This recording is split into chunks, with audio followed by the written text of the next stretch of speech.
Now, influencers globally are going broke. But it is wrong to blame the influencers for going broke.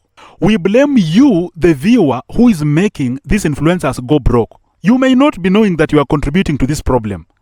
And we blame the algorithm that you, the viewer, you are triggering so that these influencers can go broke. You see, some of us understand how the algorithm works. That is why we are not influencers. I understand that the algorithm does not reward authenticity. It punishes authenticity. Don't think that I'm making these videos because I'm expecting to get 100,000 views. I'm expecting to get 1 million views. No, I'm not even expecting people to react a lot on this video because it is authentic. You see, I'm taking this video in a bush in my ancestral land, and I am putting on a hoodie that I've been putting on for the last 1 year. I just wash it and then put it on.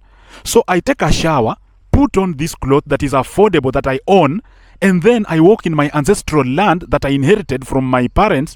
And then people look at me and they are like, no, that life is not flashy enough. It's not good enough. It does not inspire success. And what do? You go to videos that display opulence. You go to videos that show extravagance. You want people to live a flashy lifestyle by clicking on their videos. And do you know what the algorithm does? The algorithm looks at the viewer behavior, not the creator. Sometimes the creator, you may be thinking that you are the problem. You are not the problem. The algorithm looks at the viewer behavior. How do viewers click on this video? How do they react on this video? How long do they stay while watching this video? That is how the algorithm works. The algorithm looks at you, the viewer. So you may think that you are not contributing to this problem, but your behavior, when you click on those videos that people live a flashy, fake lifestyle and they create an illusion of wealth, when you click on those videos and the algorithm looks at your behavior, you comment on them, wow, this is so nice. You increase engagement on those videos, and the algorithm starts pushing those videos to more people. And a creator somewhere who is not getting views notices that a person who is living a fake lifestyle is getting more recognition, is getting more views, is making more money from brand deals. And so another influencer starts inflating their lifestyles. You see, they start inflating their lifestyles. They rent clothes. Some of them rent even clothes. Some of them rent cars. They drive cars that they don't own. Some of the cars are on debt because they want to look flashy. Some of them have to fly business class to places like Dubai because they want to look flashy. Because you, the viewer, click on those videos and you force the algorithm to push those videos. So influencers keep doing the same thing. They inflate their lifestyles and they create an illusion of wealth, yet they don't have the money. And if they realize that the money that they are getting paid has been depleted, they borrow. They borrow to inflate their lifestyle even more so that they can excite you, the viewer, who will watch their videos more. Now, what does the algorithm do to videos like ours? Some of us, for example, when I'm walking like this at this place, it's boring. It's very boring. I cannot influence anything. There's no brand that will look for me to influence for them. Although there is one hotel that I worked with and it was very good. I did it on Facebook and it got many visitors. But on YouTube, I've never worked with any brand because I realized that they work with the people who want to create a flashy lifestyle. And you don't understand the burden of inflating that lifestyle. You don't understand what it means to buy a GLE to gift your partner every year. Like we have a couple that gifts each other a Mercedes Benz every year, and they have to create a video and create an illusion of wealth so that people can watch that and be intrigued. And they are like, wow, they comment on that. This is beautiful. This is what, and then they have to do it every year. I think nowadays they stopped, but they used to do that every year, Mercedes Benz. Every year, Mercedes Benz. You don't know what that does to the bank account of an influencer. They earn a lot of money, yes, but again, they have to use a lot of money to influence. And in the end, they are not saving anything. And they end up broke. You see, I used to think that this was a Kenyan problem until I looked at the people in the US, and I realized that right now, the flex culture in the United States, it's all-time high in the United States. And influencers now leave Kenya. Kenya, you can put on a cloth of $20, $30, and you can influence a product. In the US, people are buying designer shoes, designer clothes. They are buying bags that cost a lot of money.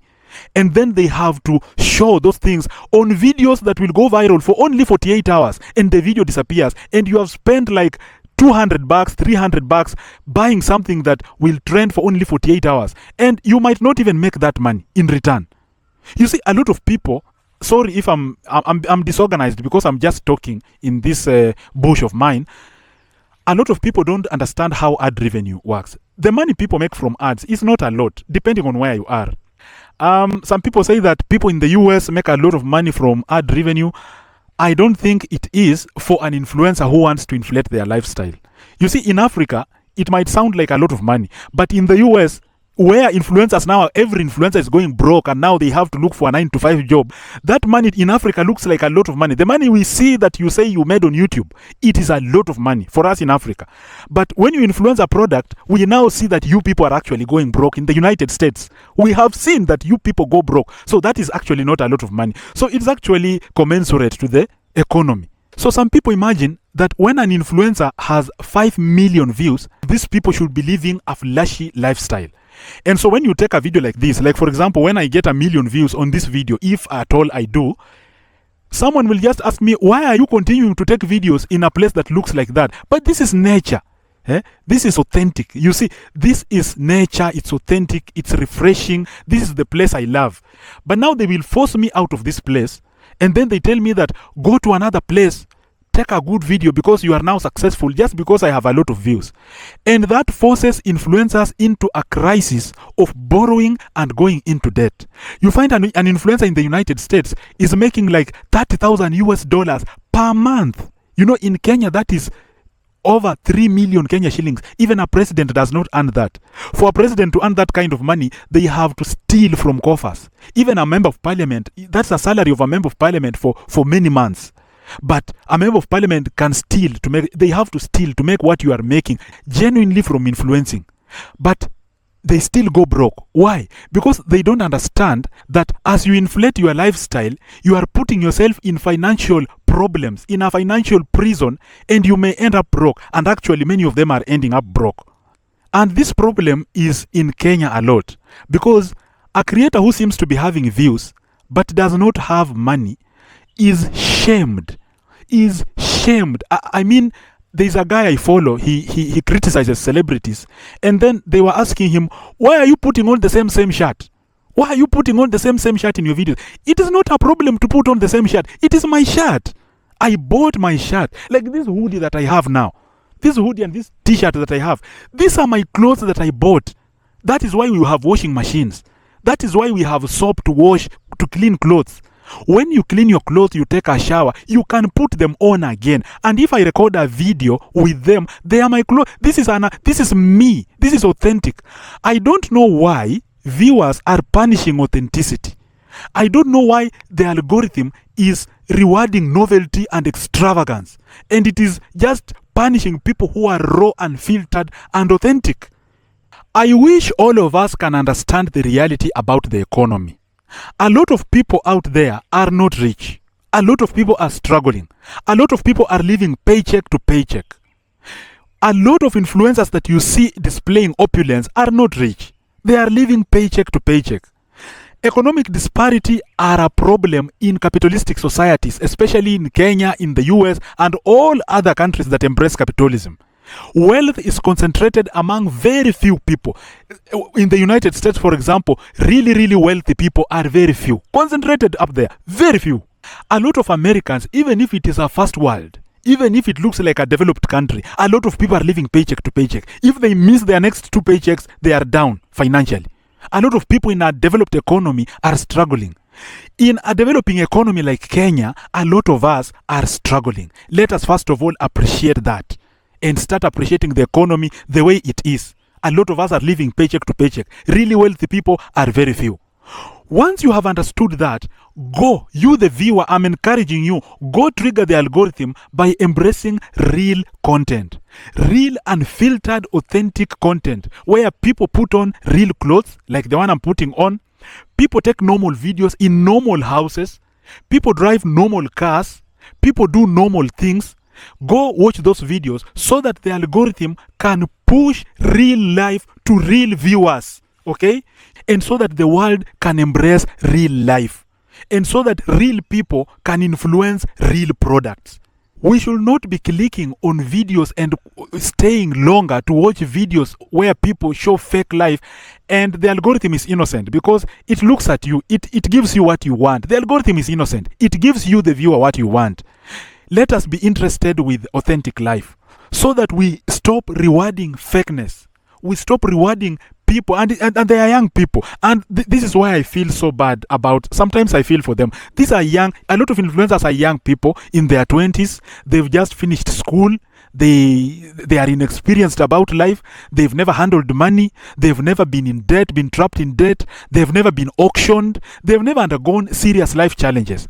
And so you find that when they start influencing and start living a flashy lifestyle, they don't know what is coming ahead. Like right now in Kenya, we have a young man who is telling people to stay guided. Stay guided. He's driving a Mercedes Benz, living a flashy lifestyle, telling people to stay guided. He doesn't know what is coming. What is coming, because he is headed where a lot of people are. A lot of people are living real life. I don't mean that real life is a mediocre life. I'm not saying that real life is a messed up life. No, go to school, study hard, find a job you can do, go for success, succeed. And when you come to talk to us about success, we want to see real success. And if you have succeeded and you want to embrace simplicity, you want to live in a normal life in a village, like for example, if you earn $1,000, let me give you a secret, and $1,000, just $1,000 every month in an African village, and you live a simple life, a modest life, you are not paying rent, you are not struggling, you can save more than a person who is earning even $5,000 in a city living in a leafy suburb. Do you know that? But people will not prefer that kind of life, of quiet life in a village. No, they want that flashy lifestyle because that is what we are selling. And it is wrong. It is wrong to sell that kind of lifestyle. Let us sell real life where people experience real problems and come out of real problems. Not where influencers are wearing rented clothes. They are driving cars that are in debt. They are living in houses, penthouses that they don't own. You see, that is a problem. So to sum up what I have said, influencers are indeed going broke. But they are going broke because of viewer behavior. It is because of you who is interested in fake lifestyle. You are interested in opulence. You are interested in fake things. Be interested in real life. Watch real videos and make real people influence real products so that we can live a real life. Thank you for listening to me. This is Gidi Akali, and we shall meet again in another one. Peace.